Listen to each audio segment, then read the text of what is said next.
अस्सलामु अलैकुम वरहमतुल्लाहि वबरकातुहू। मैं आपका भाई अबू तलहा ज़हाक और आप देख रहे हैं कैंडिड टॉक। और आज हम बात करने जा रहे हैं कि सऊदी अरब ने क्यों कनाडा के ऊपर पाबंदी लगाई। 3 अगस्त 2018 को कनाडा की फॉरेन मिनिस्ट्री ने ट्वीट किया, Canada is gravely concerned about additional arrests of civil society and women's rights activists in Saudi Arabia, including Samar Badawi. We urge the Saudi authorities to immediately release them and all other peaceful human rights activists. तो 3 अगस्त 2018 को Canada की foreign ministry ने ये tweet किया कि human right activist और civil society activist जितने Saudi अरब में हैं उनको फौरी जेल से निकालें। इसके जवाब में 6 अगस्त 2018 को सऊदी फॉरेन मिनिस्ट्री ने ट्वीट किया, We consider the Canadian ambassador to the Kingdom of Saudi Arabia persona non grata and order him to leave within next 24 hours. इसके जवाब में सऊदी अरब ने कहा कि हम कैनेडियन सफ़ीर को, कैनेडियन एम्बेसडर को 24 घंटे का टाइम देते हैं कि वो सऊदी अरब छोड़कर फौरी यहां से निकल जाए। इसके होते होते सऊदी अरब ने यह ऐलान कर दिया कि कनाडा के साथ जितने हमारे ताल्लुकात हैं सब हम ख़त्म करते हैं, जितने बिजनेस और ट्रेड ताल्लुकात हैं सब हम उनको ख़त्म करते हैं, जितने पेशेंट्स कनाडा के हॉस्पिटल्स में हैं उन सब को मुंतकिल करते हैं, और जितने स्टूडेंट्स और जितने तुल्लाब जो है वहाँ पे कनाडा की यूनिवर्सिटियों में पढ़ रहे हैं उन सब को यूएस या यूके उनको मुंतकिल या शिफ्ट करते हैं। और इसके साथ साथ सऊदी एयरलाइंस ने भी ये ऐलान किया कि हम कनाडा नहीं उड़ाएंगे अपना तैयारा या अपना प्लेन, और कनाडा से जितने प्लेन सऊदी अरब को आ रहे थे उन सब को कैंसिल कर दिया गया। अब सोचने की बात यह है कि इतना ख़तरनाक डिसीजन सऊदी अरब ने आखिर लिया क्यों। सऊदी अरब का यह कहना है कि सऊदी अरब के डोमेस्टिक इश्यूज में यानी कि घरेलू मामलों में बाहर वालों को हक नहीं है। और यह सिर्फ कनाडा के साथ नहीं बल्कि सऊदी अरब ने जर्मनी के साथ भी यही काम किया। सऊदी अरब की पहले से भी यही पॉलिसी रही है कि दुनिया के हर मुल्क के साथ वो दोस्ती बरकरार रखता है, मगर जब सऊदी अरब के अंदरूनी मामलों में वो लोग दखल अंदाजी करते हैं तो सऊदी अरब उसको हरगिज बर्दाश्त नहीं करता। इस चीज को देखते हुए अमेरिका, यूएस की एम्बेसी ने भी ये ऐलान किया, ये ट्वीट किया कि everyone in Saudi Arabia is subject to the laws of Saudi Arabia. If you violate Saudi law and are arrested, the US embassy or consulate cannot get you out of jail. We will attempt to visit and monitor your condition during your detention. तो American embassy ने भी और American सफारत खाने ने भी ये ऐलान जारी कर दिया कि अगर कोई अमरीकी शहरी सऊदी अरब की जेल में है तो अमेरिकन सफारत खाना भी कुछ भी नहीं कर सकता। हाँ, वो आएगा, देखेगा कि क्या हालात चल रहे हैं, मगर उनको जेल से नहीं निकाल सकता।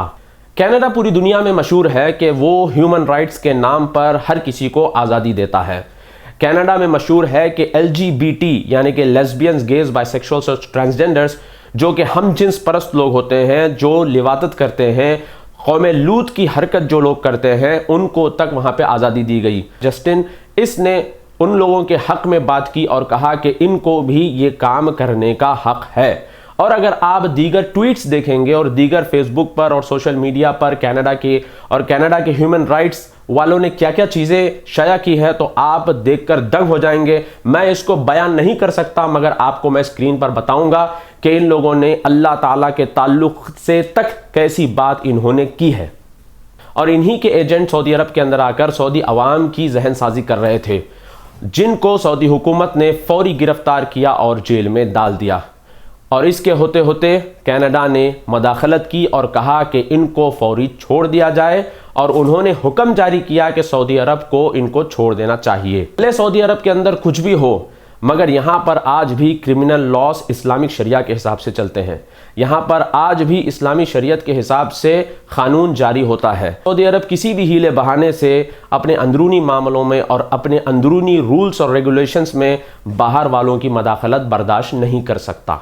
अगर आप देखेंगे दूसरी जानिब 25 जुलाई 2018 को ट्रंप ने ट्वीट किया कि वो तुर्की को यह हुक्म देता है कि पास्टर एंड्रू को रिलीज करे, छोड़ दे।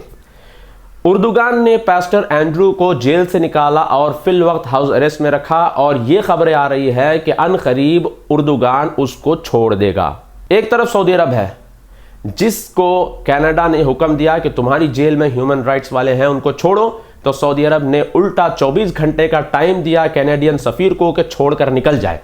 और दूसरी तरफ उर्दुगान है जिसको ट्रंप ने यह हुक्म दिया कि पास्टर एंड्रू को छोड़ दे, और फिर उसको छोड़ने की तैयारी चल रही है।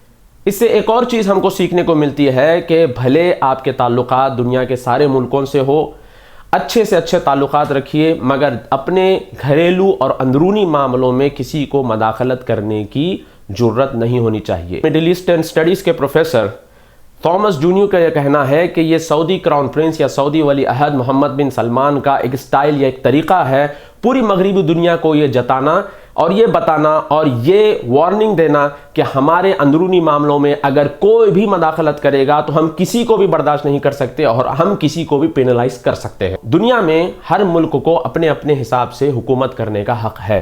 किसी भी मुल्क को किसी भी मुल्क के अंदर मदाखलत करना या फिर उनको डिक्टेट करना या फिर उनको बताना कि क्या करना चाहिए क्या नहीं करना चाहिए, ऐसा करो ऐसा मत करो, ये हक किसी भी मुल्क को नहीं है कि वो दूसरे मुल्कों में जाकर ये करे। कनाडा और सऊदी के इश्यू में उन सब लोगों के लिए जवाब भी है जो लोग ये कहते हैं कि सऊदी अरब गोरी चमड़ी का गुलाम है और गोरी चमड़ी जो कहती है सऊदी अरब सुनता है। ये बात बिल्कुल गलत है, बल्कि सऊदी अरब अंदरूनी मामलों में अपना ही हुक्म चलाता है, जो शरीयत कहती है वही चलता है अंदर। मगर जो लोग जिनके दिल में बुग़्ज़ होता है और नफरत होती है और दुश्मनी और कीना होता है, वो लोग इस किस्म की बातें सऊदी अरब के खिलाफ में फैलाते हैं। अल्लाह से मैं दुआ करता हूँ कि दुनिया में जितने ममालिक है अल्लाह हर मुल्क के अंदर अमन को कायम रखे और दुनिया में जहाँ कहीं भी मुसलमान है अल्लाह ताला तमाम मुसलमानों की इज़्ज़तों की, आबरू की और ईमान की हिफाजत करे। आप देख रहे हैं कैंडिड टॉक और मैं आपका भाई अबू तलहा ज़हाक। अस्सलामु अलैकुम व रहमतुल्लाहि व बरकातुहू।